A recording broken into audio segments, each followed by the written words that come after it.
Cool. Well, you didn't scare me with a camera leaping out at me this time. The last time I was here, if you remember, that camera suddenly appeared out of nowhere at me. Yeah, no, everything's static today, and hopefully it's still some setup. It's impressive array looking around here. But hey, B mate, you were on holiday, weren't you? Yeah, I was off for a few days. Well, a week and a bit. Yeah, it was nice. I don't know if we should talk about that in our YouTube bit or now, but we'll leave that to later. How you factor in a little bit of you time and family time, because it's wonderful and beautiful, but equally stressful, I'd imagine. So.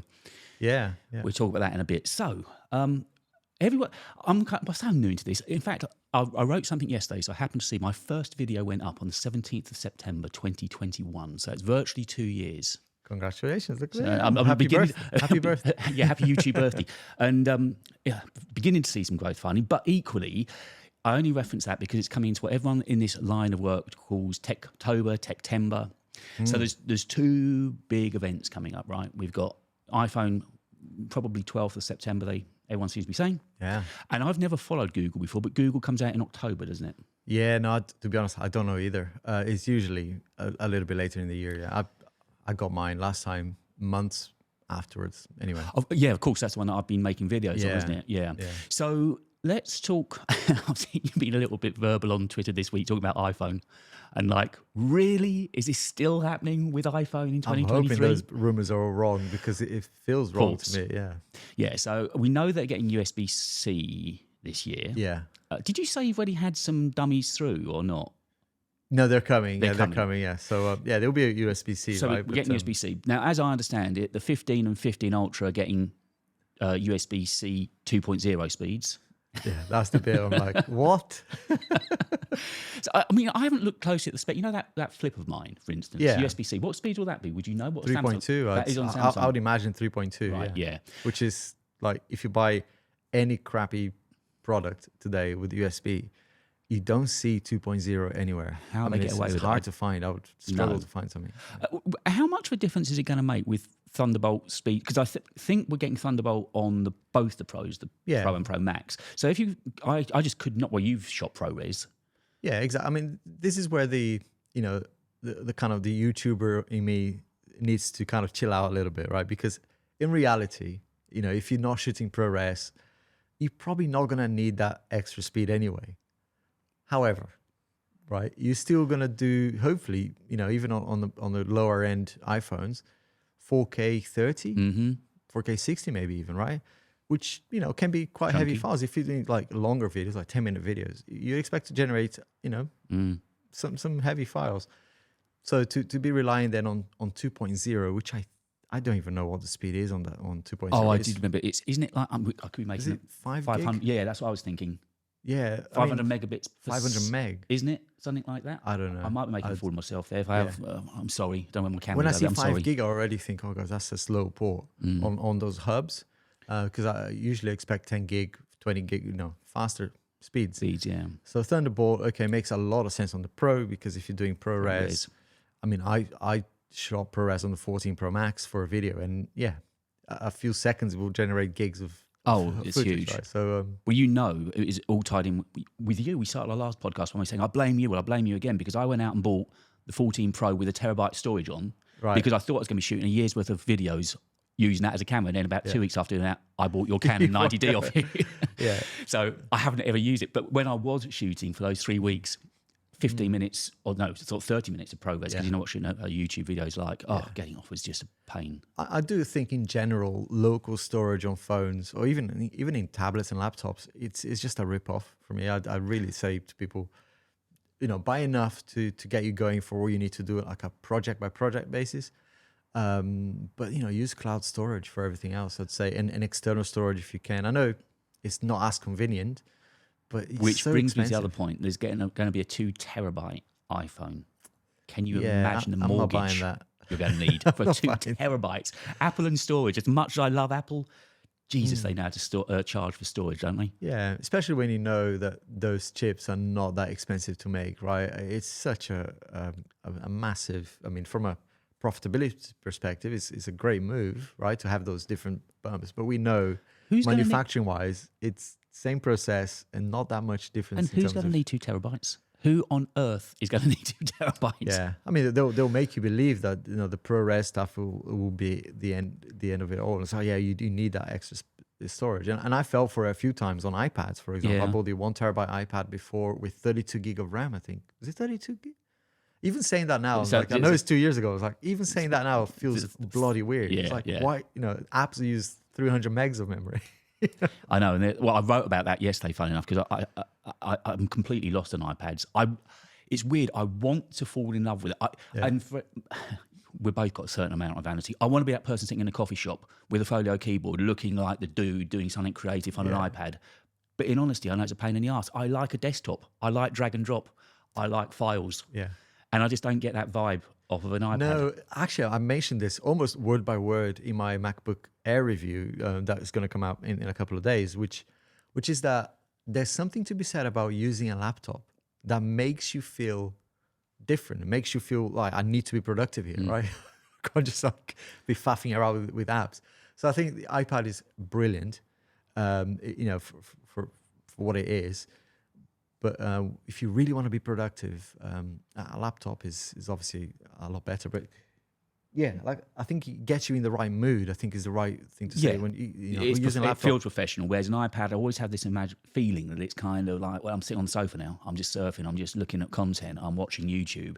I don't, everyone for the longest time was clamoring for pro apps, and you've made videos about Final Cut, and you don't use it now because it's one-way traffic. I don't, and there will be people out there that will absolutely, be probably swearing at us right now, saying, "No, I use my iPad for everything." Good, get involved, swear at us, let us know. And that's awesome, and it's totally possible. And it's, I'm actually excited for iPadOS 17 because it has made a big difference at least in the beta versions. You can connect it to a monitor, any monitor, even on my 8K screen here. I plugged it in and it was like a few seconds and it was banging, no stretched out, no black bars. Yeah. It's like brilliant, and that's what you want to see with the iPad and being more, closer to what you would expect on a laptop. But you're right, it's still, you don't get to do as much. Yeah. I've got the only iPad I've got at the moment, in fact, is my mum's old iPad mini, a few years old now. And I don't use that. And I needed to take a picture of it yesterday. I had to charge it up. The last time I actually used it was in June. Yeah. And here we are in August, which says it all. Yeah. Yeah. And it's funny, right? Because I felt like that recently about the iPhone. I bought the iPhone 13 mini as a stopgap between my Android stuff and my Mac stuff. And obviously the Apple Watch Ultra at the time I was using it. But as soon as I started wearing a different watch that wasn't Is that the Garmin? This is the Garmin one, yeah. Epix Pro 2, I think. Yeah, I haven't actually used the Mini after a couple of weeks after that. And then I just literally, it's collecting dust. I haven't used an iPhone for ages, and I don't miss it. It's weird for me because I've used it since the first one. Well, exactly. I mean, I know because I think when we started doing this regularly together back at the beginning of this year, you were still just an iPhone user then, and then I think it came to about February time. Yeah, that you made the switch. I've always been using both, but primarily it's been the iPhone. My main phone has been the iPhone. It was only after the 14 Pro and my 14 Pro Max, the issues I had with, to be fair, mainly software related, I would say. Hardware-wise, I mean, it's a brilliant phone, right? And while we're still talking about the rumours and the upcoming event with Apple and so on, we know the USB-C. It's the cables I know is the other thing that pissed you off as well. And it is. I've got the studio display, which I know is the one bit of kit that I've got up on you. You still don't have a studio display. Yeah. I don't plan on getting one, so I think... Now, the braided cable on the back, I know it sounds ridiculous to say a cable can be beautiful. Normally that hard, horrible plastic and all that rubbish you buy off Amazon, all that really nasty braided stuff. These are like woven. It's beautiful, and it feels like it's going to last forever. Yeah. But they only give you, I think it's half a meter. And by the time my desk, it's an average desk. But by the time I've got it plugged into a hub, it's at full stretch. And I think it's a 3 meter one, and I think I'm right in saying this, it's 150 quid. Yeah. Which for a cable that just is hurts. Weird, isn't it? I think the cable on the iMac is a little bit longer, right? I mean, the cable on that's fine. Yeah, okay. That's not an issue. You expect to put that in the kitchen sometimes, right? And yeah. But so tying it back to the iPhone, I think they're doing color-coded cables for the first time this year. Woo. Not that the colours look like they're going to be anything special, to be honest. I don't mean to sound too Android bitch over there. Well, no, cables with Android are awful, by the way. What do you get? Of course, with that Samsung boy, it was just a they're horrendous. They're tiny and they don't look good but at all. if we're talking about a premier flagship phone from Apple, and if we talk about, say, the 15 Pro, it's going to be 1,200 quid. And I think I'm right. You have to get the Thunderbolt cable. You have to buy that separately. This is just, honestly, what the hell are they doing? Another 50 quid probably on top. I won't share too much because I want it to be a surprise. But yeah, I bought an European Union hat and a flag because I want to make a bit of a sketch about this. Oh, I this can see Alex's thing. alter ego coming up here. Yeah, no, it's gonna happen. Honestly, it's just I can't believe that this decision sometimes. You know, it's like one of the things I'd love for them to share or for me to be in one is just to be in those meetings where those decisions are made. It's like, guys, right, let's talk about this. We know they're going to flex the wallet, so what can we charge extra? How much while they're in the store? What can we get them for? We've got the case, the screen protector. Oh, let's charge them for a cable. That's another 150 quid while they're in there. Brilliant. Yeah. Oh yeah, 2.0 on speed. How about charge extra for the Thunderbolt? When I was just looking at your Twitter feed over there a minute ago, I saw the jokes going around about it's going to be called the Magic Port, which I wouldn't even rule it out at this point. Oh no, they have to name everything in a way that is Apple, right? Yeah, totally. Yeah, and justify it. Yeah. And I mean, this is getting into sort of. Oh, by the way, subscribe. People have been really good at subscribing recently. Thank you. Where's yes, the thank you. Yeah, I'm over there, aren't I? Yeah. So thank you. It makes a big difference, and we can see you enjoying it. So we're going to get together as often as we can to do this because we love it, and seemingly you love it. And do get involved. Send through messages of what you want us to talk about. I think you seem to like to talk about the YouTube business side of things. So yeah, we'll just get keep involved. talking about that. Yeah, I mean, there's always new stuff. I mean, this week, I'm sure we're going to mention in a minute, there's always new things happening. Absolutely. And we're learning at the same time, but, you know, experiencing it. So if you're like starting now or thinking about starting, there's a few things that I would have loved to like listen to this sort of thing when I was starting out because like, some of the things you have to just that's what we're trying to yourself. I think because I mean I've turned to you a lot over the last 8 months or so and so asked questions and begun to learn things, and I hope that's what people are getting out of this podcast that we're making, is that if they are either thinking of starting a channel or have a channel, we're giving you real life. I'm not saying this to piss off Americans, but it's not all that glossy Americanized kind of, and then we've got a course to sell you. I mean, there might be a course in time, not joking, Alex and I talking, but by the time all of this is free because it's stuff we found and want to help. Yeah, it's good. I mean, the more we share, the more we learn, because, you know, sometimes we might hear from other creators, actually, I fixed that problem by doing something else. And, you know, have you tried this and that? You know, so I think it's good to share. And I think that's the whole ethos of this podcast and how we go about our content as well is to share. Absolutely, yeah. And that much is very true. Once you start finding your group of people that you can turn to in this business, makes a big difference. Because you can bounce ideas. No one's trying to score points of one another. If I say to you, I'm thinking about making a video on this, good or bad idea, of which, if I were to get the iPhone 15 for review purposes, should I really sweat trying to get a video out that same weekend, the release weekend? Is it? I did it on the Flip and that absolutely tanked. I just don't. I know the iPhone's different, but I don't think it's worth the stress. From experience, I would say it's not worth it. I mean, you might get lucky, right? You might get lucky and do something that will skyrocket. But in my experience, it's just, you know, you spend a lot of hours, a lot of stress, and not actually use the phone properly, right? Because you're going to be like, I got to get this content out really quickly. And you're going to rush and do things that, in my experience, they never work. I mean, you get, I don't know, 5K views, maybe 10K views if you get lucky. And then they die immediately because you haven't actually reviewed the device, right? You've just unboxed it and talked about it for a minute. Yeah, that's what I think. I think I can see the way it's going is that people like it when you've got real experience and when you're giving them your thoughts. Because I suppose a lot of the time people are deciding whether to spend their money and buy on what videos like ours say. Yeah. There is a bit of a halfway house sort of thing, right? Where I think I've done that with the iPhone 14 Plus. Rushed, you know, but my intention was I'm gonna return this phone, that I'm not keeping it. So I knew straight away going in that was the idea. So I planned the video pretty much ahead of it arriving. So I knew kind of what I was gonna say, but you know, invariably when you actually use the device, you find stuff that you know. God, yeah. It's once you get hands on with it and spend hours with it, and you just find out what a little hidden apps and features and functions and bits you like and don't like. Yeah. So I did find a halfway house, which wasn't on the day it arrived, it was the next day. But on that day it arrived, I didn't even unbox it, didn't talk about unboxing. I recorded it, and I think I included maybe 10 seconds of the unboxing in the video.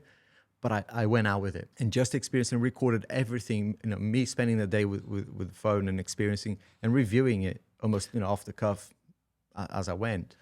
That style of video, I think, might work because, you, even though you've only had it for a day, you've actually used it, you've recorded some stuff with it and you took photos with it. And so it's almost like a first impressions kind of thing. I've actually used it for a day now and Yeah, so it's not as rushed as doing it on launch day because you're going to be fighting with a lot of big channels. But at least it's something that, you might actually in that day discover something. I think the Pixels, not the Pixel 6, I don't remember. There was a Pixel when it came out that people discovered, but I think they were doing time lapses and he overheat after 15 minutes or whatever. So those sort of issues you might find on day one. And you want to do like as quickly. I would stay up for that. Yeah. But if it's just here's the phone, it's a new phone, it's a shiny new. Well, the other thing I struggled with, I've just changed out the thumbnail on one of the Samsung videos, but certainly when I did on release day, it was so late in the day, and because I didn't have the product until that morning, I couldn't make a thumbnail. And the thumbnail, to be honest, was shit. Right. Because I didn't have time. It was late in the night. I needed to get the video up. It was I know we're going to talk about this later, but it's the last thing that I did. It's an afterthought, isn't it? And I can't get that phone to look photogenic no matter what. Yeah. It was just a hard phone. I even looked at Marquez's video that you did, and it was just the typical holding up out soft focus. Yeah. Which shows that it's a bugger of a phone to get to look good. And the thumbnail didn't help the video, clearly. Daniel was on there and he was brilliant, and I thought that would make the video. I thought I'd ride off of Daniel's Mr. 10K subs, Daniel. Oh yeah. Well done, Congrats Daniel. to him as well. Yeah. Amazing.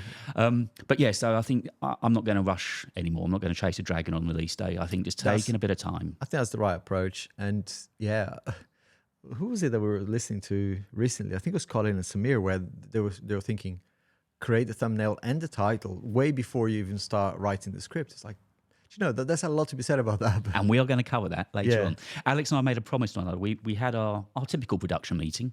The value of you were enhancing. Neither of us really know how we go about the whole title, thumbnail, script, about how it will come. So we're going to talk. We decided, we made a pact. We weren't going to talk about it until the actual podcast recording. Surprise. So that we can find out how one another work on that. So while we're still talking on 15, is there anything that you're looking forward to in it? Now, I know you're not going to swap, I doubt, back to an iPhone 15. Never say never. But, well, okay.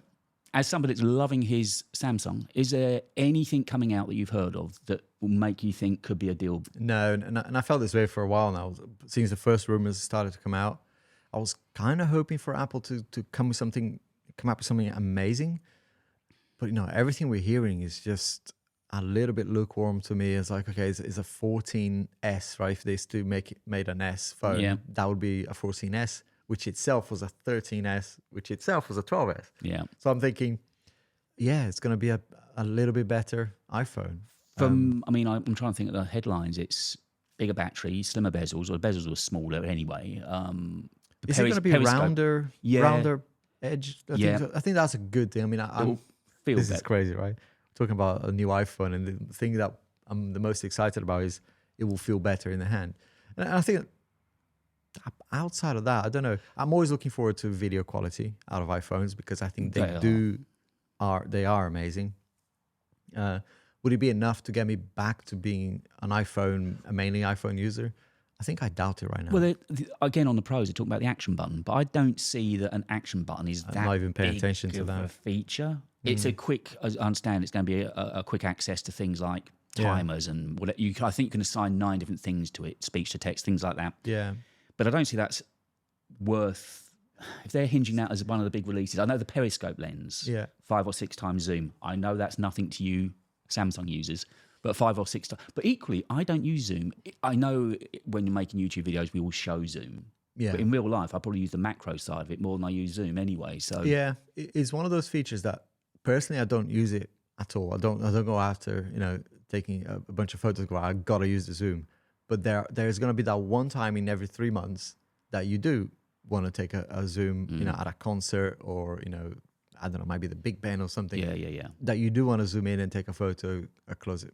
I don't always go like 30, 100. I think you can do 100 on the Samsung. And it's very murky anyway when you've Sure. Unless you do it really like on a tripod and it's something that Really good light and because there's some intelligence in the processing as well. Because as soon as you take it, you realize, oh my gosh, that's like a potato, and then you see it like comes to in life. front of your eyes. It kind of does a bit of a sharpening thing, but it's still very mushy, right? You don't really see anything useful. You're not going to post that and say, right, look at this, guys, unless it's really like Elton John at Glastonbury, and you see him a lot closer. How's the glass doing on your Samsung, mate?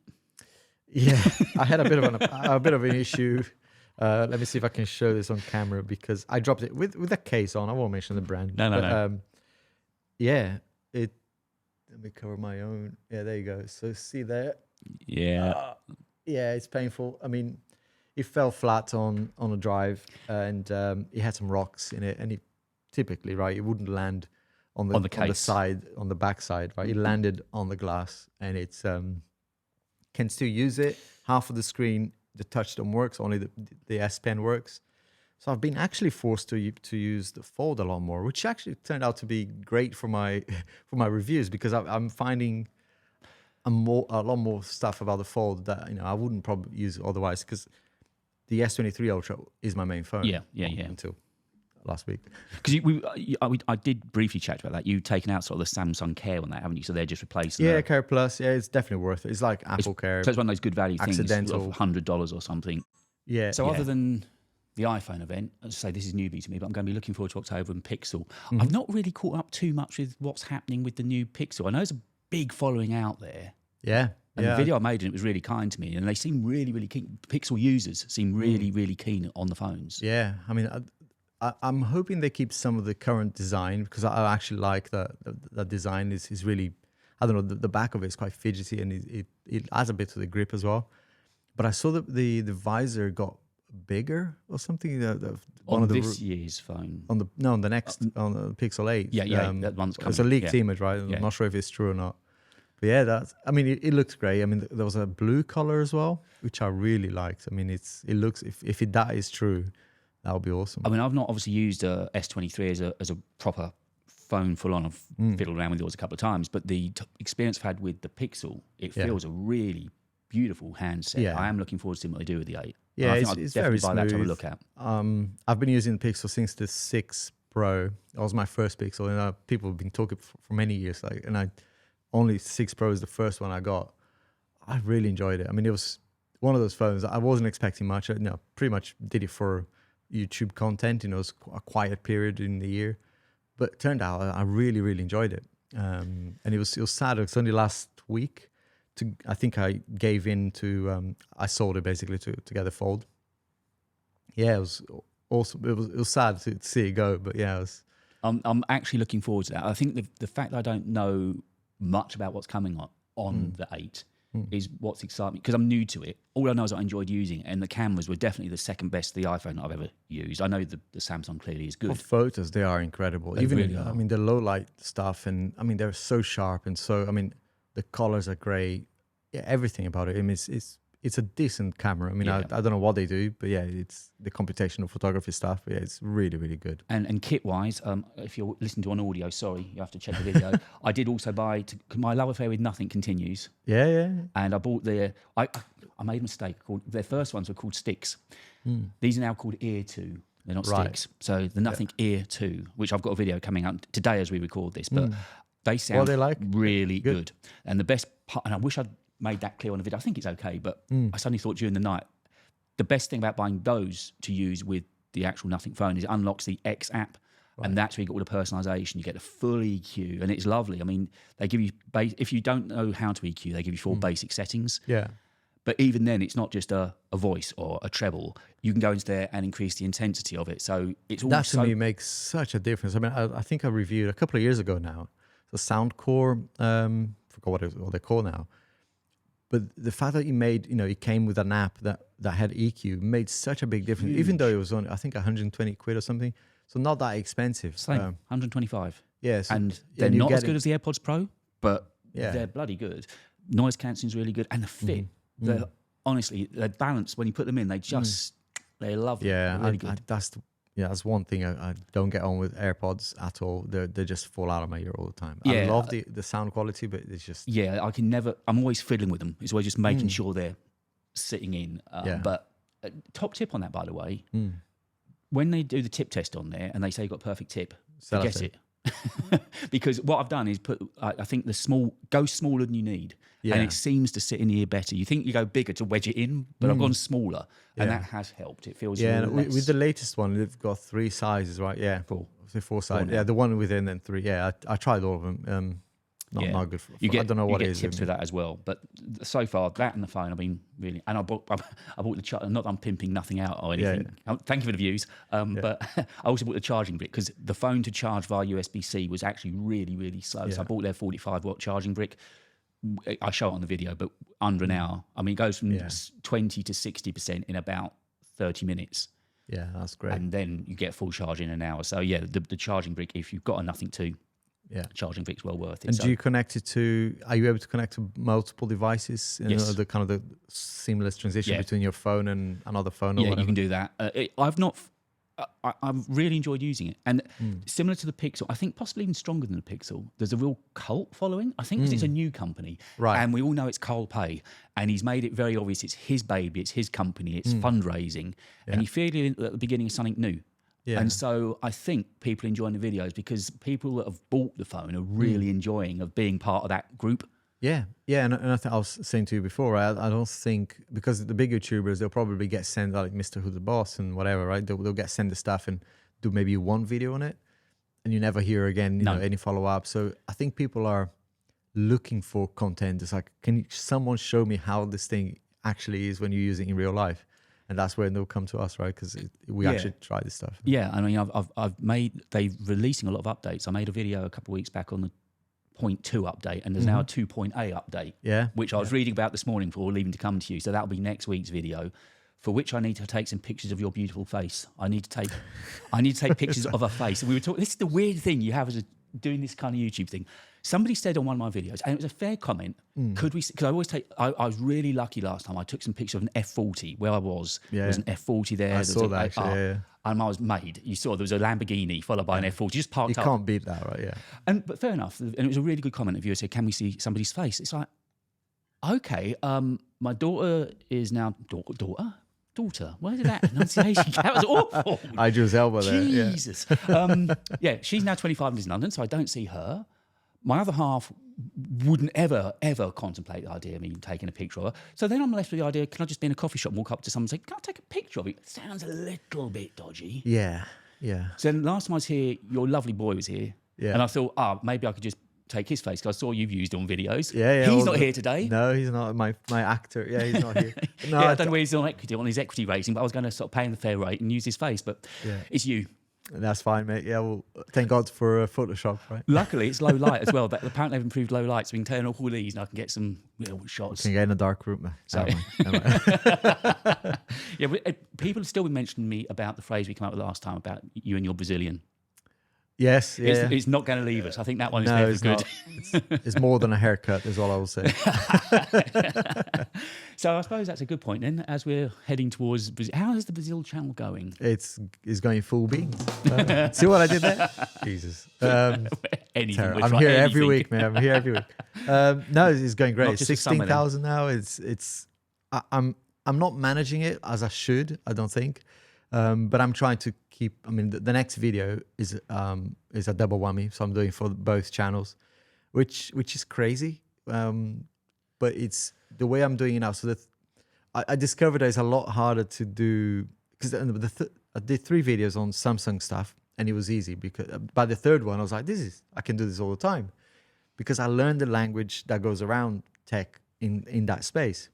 The last video is a MacBook Air review, and I had to learn how to say a lot of things about laptops in Portuguese again, because I never, the last 20 odd years. Now, because you've got 3 videos up on the Brazilian channel now, right? Yeah, 3 long videos, and I did about one Samsungs. Short. Yeah, they're all. Yeah, one was actually my switch between the 14 Pro Max to the S23 Ultra. Mm-hmm. So that was the first one, and then the Fold 2 reviews. This ties very neatly into where we're going to start talking more about the metrics on YouTube. But I mean, for instance, do you know if Macs and MacBook Airs are popular in Brazil? Is it likely to be? Yeah, MacBook Airs will be. Mac Minis are. I mean, the expensive stuff. I mean, to give you an idea, right? You can buy a brand new car for the price you get a MacBook Air. It's like Whoa. it's equivalent of 15 grand, right? If I was trying to think about, what would be the equivalent here in the UK? MacBook Air? Yeah. Sterling would cost 15,000. Yeah. I mean, Holy. if you convert, it's probably the same. Yeah. But in terms of the buying power and the economy and all that, I was trying to think, okay, what would that be equivalent when you look at people's salaries and people? So people buy a lot and pay installments. That's the normal thing, like 10, 12 installments. Yeah. So yeah, Jesus. it's crazy. Massive amount of money to be laying down them. So it's not, which is why I mean about how difficult it is to do a review, because it's not going to be like for like. When I talk about just using it, it's fine. But when I talk about recommending it, I have to have that head on. That different, like, hang on, it's a different country, different economy, different, way of looking at this stuff. And so even when I say upgrade to 16 gig, it's a huge bump in the price. Whereas over here, it's just like, it's a 200 quid and it's worth it, right? You pay 200 quid more for a 16 gig. There, it's a big so I ask. have to be quite careful how I do that. So you have to think differently as you're making the video. A little bit and say, right, this is what you'd get.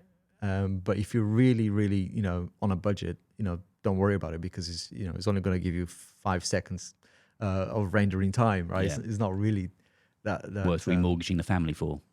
Yeah, as much as YouTubers, and a lot of YouTubers will say, don't buy the 256 gig SSD, for example, because that's horrendous. It's like, no, it's usable. Yeah. More than usable. It's perfectly fine. I know Apple is cutting corners there, but it's usable. And what you finding the comparisons like with comments and so on, and the interaction on the channel? It's night and day. I mean, I don't know if it's a cultural thing or if it's a combination of that and the fact that I think it's also you, a Brazilian with your accent, doing that quality of video. I'm sure you've tapped in. That's clearly what I think into. there's something in there too. Of you're right. That it's a different tech channel, because a lot of the comments I'm getting is, I thought this guy was English, or they call me gringo, and then so I thought it was going to be one of those dubbed. There's a lot of dubbed content, so a lot of English or English spoken channels that dub their videos for other languages, and I made a conscious decision not to do that, and it seems to work, because people go, oh wow, he's actually talking in Portuguese. And I suppose one of the other hot topics around YouTube at the moment, luckily it hasn't affected either of us. But I think it's affected a couple of people we know. Yeah. I'll let you've been following it more than me. I've been very quiet on Twitter this week. So I'm really worried. I'm almost expecting you to get hit by this, because it's in fact impacting so many people. So from the now. top, what's been the?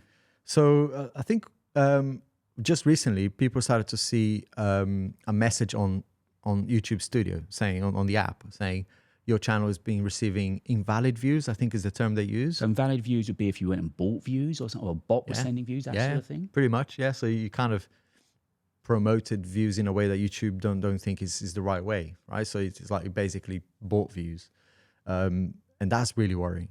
But, I don't believe in coincidence when it comes to YouTube sometimes, or because last week or the week before, we started seeing a lot of pretty much the same creators that are getting hit by this message saying, we're getting all this bot comment. They look genuine, but if you look at the reference that they're making, don't make sense to the video. So they're cleverer bots, but there are still fake comments. So the week after, we then get this. Well, I say we, right? People are getting this a message saying that they're getting. A couple invalid. Of you personally have had it, haven't they? And I trust some of these guys. That's the thing. It's like I put my money on the fact that they haven't done anything wrong. So I'm going to bat for them on Twitter, because I know they would have done the same for me. But the point is, you get told this message, and okay, fine, great. Can you tell me what the video is so I can go and fix it? As in, if I'm getting invalid views, and this has happened before, right? A sponsor sent bot views to bump the views up in one of your videos. In one of my videos, and as soon as I discovered that, it was. At the time, they were sponsoring multiple channels. Right. I know of 3. I'll only mention one because we both went public, and that's Patrick Rambles. Yeah. And we both said, F off. That's not acceptable. Deleted the video completely, and went public with it and told them, like, don't ever do that again. So I know some brands will do that, and they blamed. They came back and apologized and blamed an agency that they used, and said, okay, we'll use an agency, and they wanted more views and bought these bots views, right? And it's like it kills the video because they watch it for like a few seconds just to count it as a view. Yeah. And then there's no comments, no likes, no. So it's terrible because YouTube will see that as a signal, right? So right, people are clicking on this, watching for 10 seconds and pulling out. So they're not gonna give more impressions to that video. So it will kill the video. It kills the channel as well because it looks awful on the channel. And it's just So these views, whatever you want to term it, invalid views. Do the creators know where they're coming from? Have YouTube said anything about it? No, and this is the thing, right? And I'm assuming they're bots, right? I mean, this is kind of, no one is telling us what they just say. Invalid views. It could be anything. I don't know what they mean. But from what I understand, people are contacting YouTube, and I've been even tagging YouTube on Twitter, and they're not responding. Usually they come back. Yeah. YouTube creators account, they'll say something, even if it's a robotic type answer, to say, read this article. But now they're like radio silent. Nothing. Even people like Rene, who's the YouTube liaison, I think. Yeah. Nothing. It's like, okay, isn't that your job? So, but anyway, almost as if you imagine they've been told, we are saying nothing till we get to the bottom of this. that's my assumption right now, is that they've been told internally, guys, yeah, this is serious.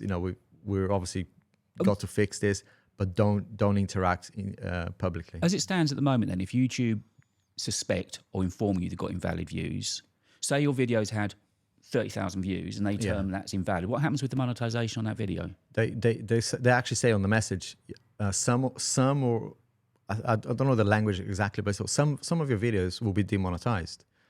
In other words, that's what they're saying. And one of the guys who shared what happened to him. You can see, right, making thousands a month in AdSense, and then all of a sudden goes to like a few hundred after this message. So it's definitely impacting people financially. Yeah. I mean, you should never.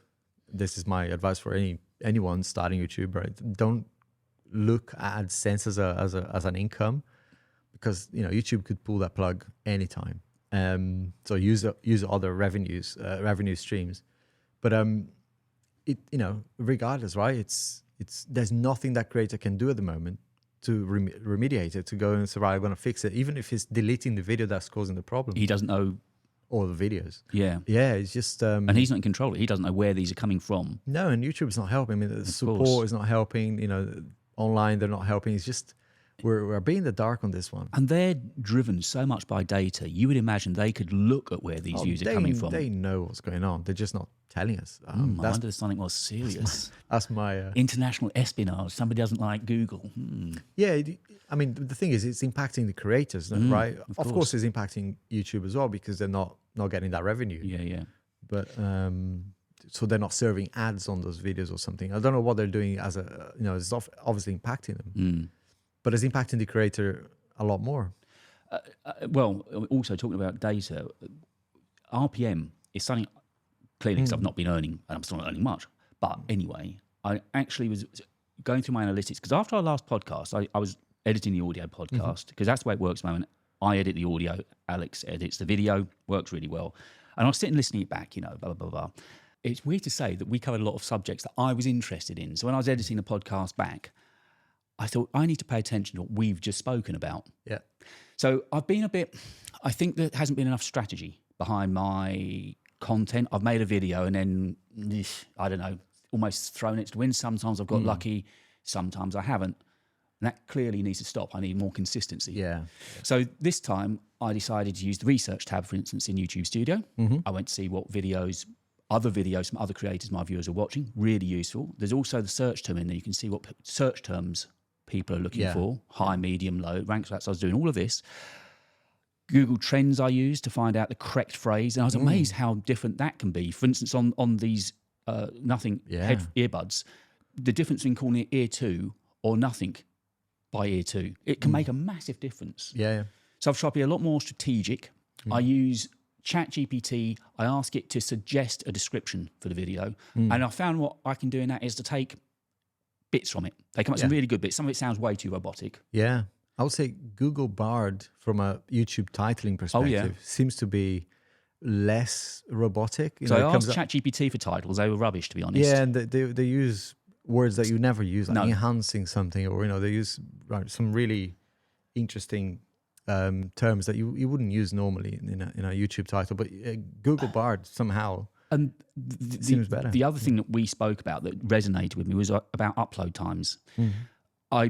Last week and this week, I mean, as we're recording this, I've got a video going out in about an hour's time. Yeah. But it's all to do, I've really gone by what YouTube are telling me. They know globally when they've got the data. Yeah. Yeah. And I thought, well, I'd be an idiot not to go by that. Yeah. So even though the video was completely finished this week, Wednesday night, I thought, don't rush. Friday seemed to be working well for me. Yeah. Let's just sit tight. Yeah. Absolutely. I would say unless the term is so hot right now, Exactly. there's something like that is exploding. Yeah.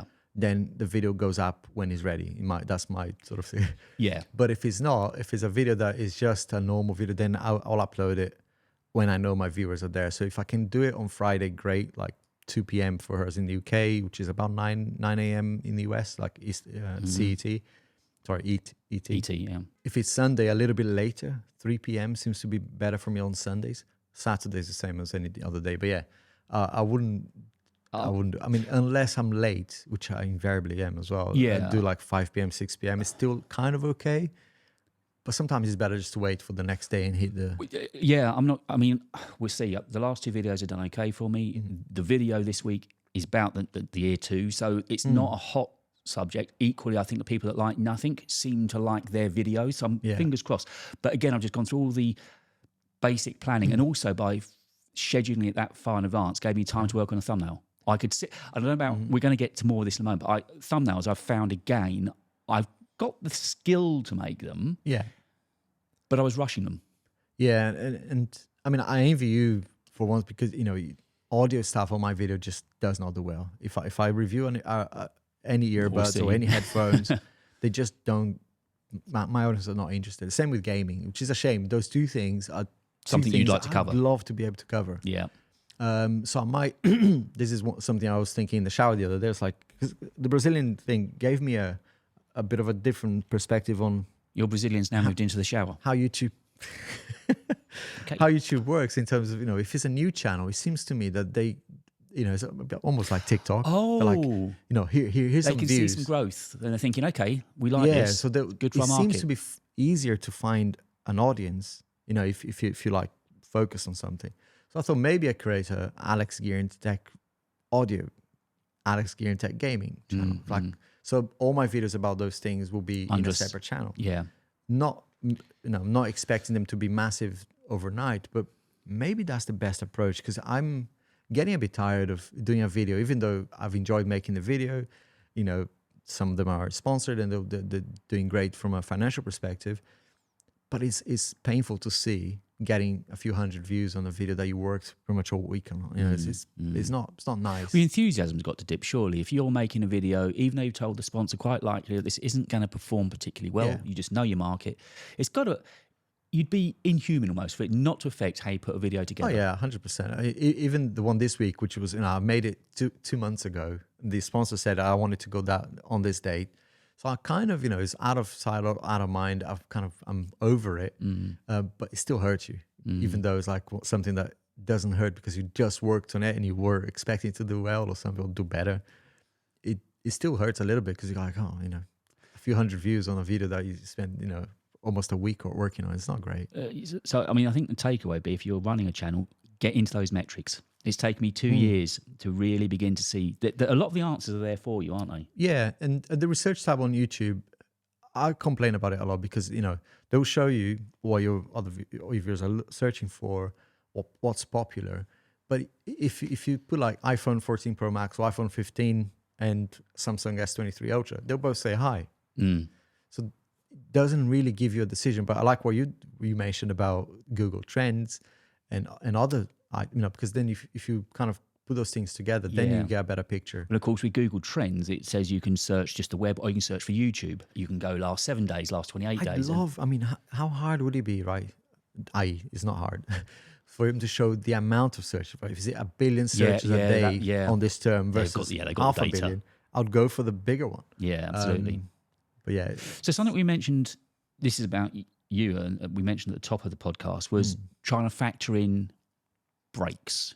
Yeah. for human, we all need to take that break. Trying to make creative work week after week, day after day, you will burn out. You'll get stale. Yeah. Now, you've just come back from a week's holiday, lovely part of the UK. Yeah. It looked beautiful. I saw your video featuring your son, the missing son, may I say.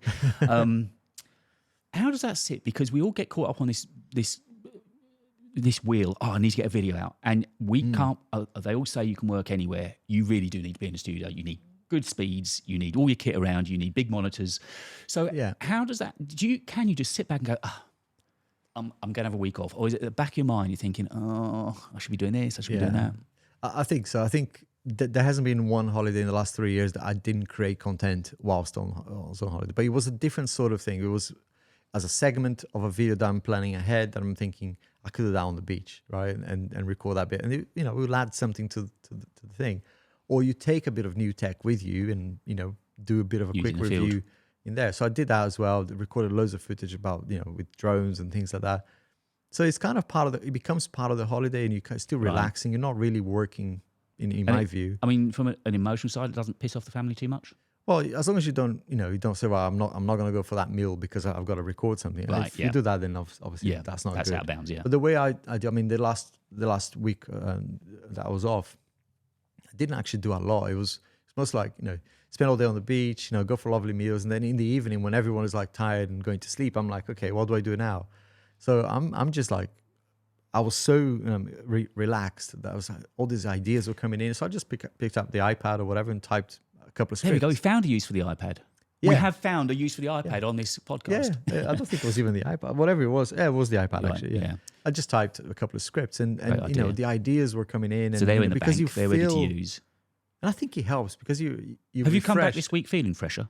Yeah, definitely. You look really. I'm not saying it. You look really like you're bouncing off the walls, ready to go with ideas. And it's the end of the week, so I'm a little bit tired. But I've created 3 videos this week. Haven't edited them yet, but just got the shot. Yeah. Yesterday I was like out flying drones and doing all sorts. Yeah, it's just really, really helps. Taking a break, even though it wasn't really completely switching off. And I never, even when I wasn't doing content creation, or even if it was work, I was always catching up on my emails. Yeah. And that just made me feel better. It's just how I am. But I think a lot of people, some people like to completely turn the phones off and not use anything. I just can't do that. No, I mean, I haven't had a break, but I've forced changes recently because last time I was here, I was just getting towards the peak of burning out. Yeah. Everything, not just with content creation, but just outside work, stuff at home. I've had a pet that's been poorly and all that. It weighs on you. It does play down. It does. And your body is very clear. Your body will tell you when to slow down. I mean, I don't know. I wasn't enjoying it. Now I don't actually know if I've had it before, but I do have times. I mean, last week before I went on holiday, I was pushing really hard, right? And it's like editing until 2, 3 a.m. in some cases. That's not sustainable. And you do feel it, and it's like, okay, hang on. I can't see the wood for the trees here. And it's not fun. You're not enjoying yourself. You're forgetting things. Yeah. And that might be burnout. I mean, I'm probably selling myself short by saying I've slacked on the editing. I don't think I've slacked. All I've done is slightly simplify the editing, which has meant that the video has been ready early in the week, which is, as I say, to park that one at 8 o'clock on Wednesday. I know that's ready for Friday. I haven't got to look at it now, other than sitting back and looking at the thumbnails, which was going to be the main last thing we talk about. But other than that, it's made a big difference to my mental health and happiness. Yeah, and your viewers, I mean, and my viewers, I don't know, they're lovely people. I mean, they're all amazing, right? So supportive. Whenever I say, guys, I can't do a video this weekend or today, it have to be tomorrow, they'll say, Alex, we'll wait. They your viewers, the ones that really care and come back, they will wait for your video, even if it's a week, 2 weeks late. Doesn't matter. It's funny actually of that. I put up a post on the community, one that we do, just saying, guys, I'm just trying to work out the best time to put, when I was beginning to get serious about it. What time should I put a video up? And I had a couple of people come back from India saying, whenever, we'll watch it whenever you post. I thought, well, thank you. That doesn't actually really help me. I want to know. It's like really lovely. I really appreciate you saying that you watch anything I put up. Yeah. But I just needed to be more specific. But so let's talk, while we're talking sort of the strategy then, let's pick the iPhone. No, let's pick the Pixel 8. Mm-hmm. You're going to make a video on it. Yeah. Where will you start? Will you start to wait for the product to turn up in that instance because none of us got hands on it? Will you basically have a thumbnail already in mind with a title, because you could pretty much base it on last year's? Meaning, where do you start week to week? Is it title, Do you include the title at the beginning of your video on the narrative? Is the thumbnail already baked in? Where do you start? I think for me, well, the first thing is have a calendar. I mean, even if it's I've tried a few things. I've tried Post-it notes. I've tried a physical calendar, Excel, Notion. I've used pretty much every single tool you can imagine. But having something, even if it's a written down note of the days and, a bit of a rough plan on what you want to review, is good. And plot down what you know already, like the Apple events that will happen, that is always going to be those 2 in a year at least. And then kind of plan around that from a dates perspective. When it comes to the actual content, what seems to work for me is, I've got this like a buying guide video that I know I'm going to make for the iPhone. So I know a week before maybe the iPhone is starts to get delivered, that buying guide needs to be out. And so that is and that helps you long-term with sponsors as well. Because you can say to sponsors, my buying guide video will come out this day, and it's already, and I've got a slot free for a sponsor. It might be quite interesting for people watching. To my right, you're halfway through editing a video at the moment. It will be going live sometime around when this podcast goes out. So for that video, is the thumbnail made yet? No. Do you know what it's going to be? Kinda. Yeah. Oh. And you're not the lazy sort. You don't ever just take a still out of video. You would always set the scene. I've seen the glass table and the candle. Yeah. So for this one, I did a community tab of me holding 2 machines. That if I was doing a versus video, that would be perfect, because it's like it was actually a 4K still. So actually, it would have worked. But no, this is more about the 15-inch MacBook Air. So I need to stage. And have you got the title? Yes, the title I do write with the script. Yeah. When I write a script. So I've got the title, and sometimes I have multiple options, but they're all kind of, to me, they have to go together with what you're saying, right? Otherwise it doesn't make sense. So I write the title, and I think in this case means never, I think I said never coming back, never going back, something like that. So I want to leave a little bit of curiosity there, going back to what do you mean never going back Not to sending Apple? it back, So in the video, I'll discuss what that means. Yeah. But I'll play around that. So I've got a title, might not be what I end up with, but that's an idea. And then title. Then the description, so not the script, the narrative, the script follows that a little bit. Yeah. The story, and there's a little bit of storytelling, which is, how I started, there's a bit of problem, how I've gone around those problems and fixed it. And at the end, I'm happy or not with what I chose. So it's, that's the flow that I normally go with. Sometimes I think out of, I don't know, the last 300 videos, maybe 10, I had the thumbnail ready, because I went out with the product and took stills of the product as I was doing B-roll, and that's really clever. Like, so if you're doing that before you do the video, then great. But in my case, most videos are I write, I record A-roll, and then I do B-roll, and so by the time you're thinking about thumbnail, is for me when you're uploading the video. It's like really late. I've got into a little production role at the moment. It seems to be working quite nicely. I basically have everything planned out on a Sunday night, speech-wise, bullet points. I'm not writing scripts at the moment, but bullet points. And I pretty much sit there in my head, rehearse what I'm going to say. But because I do all the editing back at my home studio, but the A-roll, B-roll is all done in my YouTube studio. The first thing I do on a Monday is shoot B-roll. Shoot stills. Yeah. And then I kind of drop them into my thumbnail template just to roughly see. Yeah. And that seems to put me in the frame then. Might not be the finished shot, but it's okay, right, I know. And that almost gears me up for the rest of the day. I think, right, I know now how it's coming together. Yeah. It's kind of done. From that, I can see roughly what the title is going to be. Like you say, it'll switch a little bit. Yeah. But it gets me in the right frame of mind then. And the last thing I do on a Monday is shoot the A-roll. I shoot all the B-roll, all the stills. The thumbnail is sort of half ready. Yeah.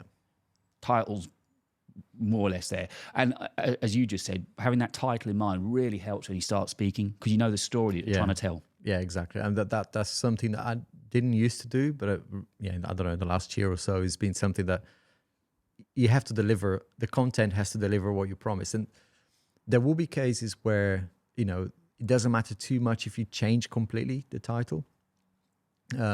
But usually I do that when I'm in a desperate situation where the view is supposed to be doing well and it's not. So I'll go, I've got to change something, and I'll change the title completely to something very clickbaity. Yeah. Sometimes 3, 4. I haven't done that recently, but I've done it before several times. Where if you see my, I'll put it on the screen. some videos where I changed 5, 6, 7 times the thumbnail, like entirely. Yeah. And the title. We were just saying, I've just, the last Samsung flip video I made, I just changed the thumbnail yesterday because it was doing so badly. Yeah. And I got really lucky with how that thumbnail came together. We'll see. It might just be dead in the water, but anyway. And I guess before we put a wrap on this episode of the podcast, and again, thank you everybody that's watching and subscribing, and do get involved. Let us know what you want us to chat about. Yeah. The furore with Linus, where do you sit on that? Yeah, I mean, there's definitely been some poor judgment, right? And some choices that he made that were, kind of questionable. But I didn't realize how big it was, right? So over 100 people, it's a lot, right? And for something that started quite small, we started with him, right? To grow into something that is a corporation now, it seems to me that this is just me completely like externally, right? Thinking, yes, you grew too fast and you forgot to grow your processes and your, it sounds boring as hell, but having policies and principles. Business of that side needs it. Yeah, it's what I do for a living. So I must go to a company and help them refresh their policies and principles is one of the things that I do. It feels like, just based not on the quality of the content that was going out and the fact that they were rushing things and missing some not fact-checking things. Yeah.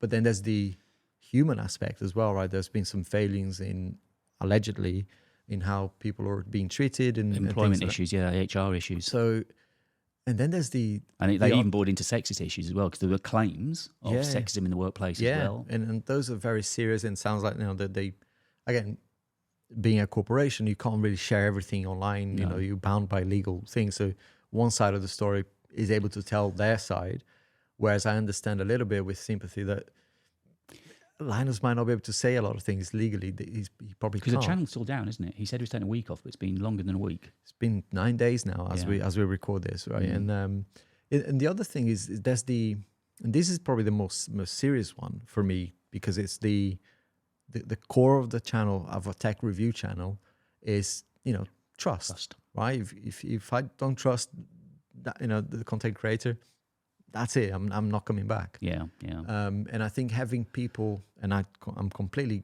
just going based on YouTube videos that I've watched about this problem. There's a lot of information that we don't see. Yeah, of course. But from what I understand, a lot of the leadership in LTLM, whatever the comes from the tech world, and kind of from brands that he's been favoring quite a bit, like Asus and whatever. That to me is more of a serious issue. And what would I do if I was in that situation? Not knowing all the detail, I'd just fire the hell out of everybody and start fresh. We need a fresh sheet. Not 150 people, but the key players. That's what organizations have to do sometimes. Like, have to get rid of decisions. Your maybe if there has been any wrongdoings within the business, maybe this is a good timing for him just to tighten things up. The business has grown so big. When business is that big, you can't stay on top of everybody and everything. Yeah. His main content, his role is to be in front of the camera making content. He's incredible at it, and he's done, and he's got ideas, right? I've been following recently. I haven't watched a lot of videos from that channel ever, but recently I've been building PCs, and I found that a refreshing way of looking at him. I watch others as well, but his style and the people that work for him, the way they go about it. There's a level of humor in there. There's a level of they don't take themselves too serious, which I love. It's kind of, in a way, how I treat my content sometimes. I add a bit of humor, and because I think it has to be fun as well. It's YouTube. It's not it's not Hollywood. No. So I see where some of the failings may have happened because they're just trying to get so much out. But there's some ethics and stuff, and policies and procedures that just need to be. Yeah. And just one video, but people watching or listening to this, there's a video I saw this week. I think it's called The Editors. And Renee was on it. Renee Rich was on it. Really, it's only half an hour. Really good, interesting video to hear some from his perspective now behind the scenes of the way that the YouTube business is working, the algorithm. It actually made a lot of things very clear. It was a really good watch. So I think that stuff. All the YouTube creators' content. There's one that they publish on the studio page as well that you can go and watch. There's definitely useful stuff in there, but I think once you get to a rhythm of uploading every week. I feel that there should be more transparency to some creators, because especially what's going on this week on those invalid views things. I'm feeling as a creator, even though it hasn't happened to me, hopefully we won't see that problem with my channel. But you know, it feels that they're not really paying attention to what's important, which is the creators. Yeah. Okay, we're done. 2 weeks' time, we'll be back. Don't forget, subscribe, all that stuff really does help. We're loving the fact you're getting so involved and enjoying the content, so thank you very much. Thank you indeed, Alex, hopefully I'll be back with you just before iPhone event, I think, roughly speaking. Yeah, it's going to be a busy time. We might have to do the odd remote one. or a live stream or something, yeah. Yes, but, that's nothing we're thinking about, a live. Bear with us. Yeah. We'll be with you. Lots coming. See you soon, mate. Cheers.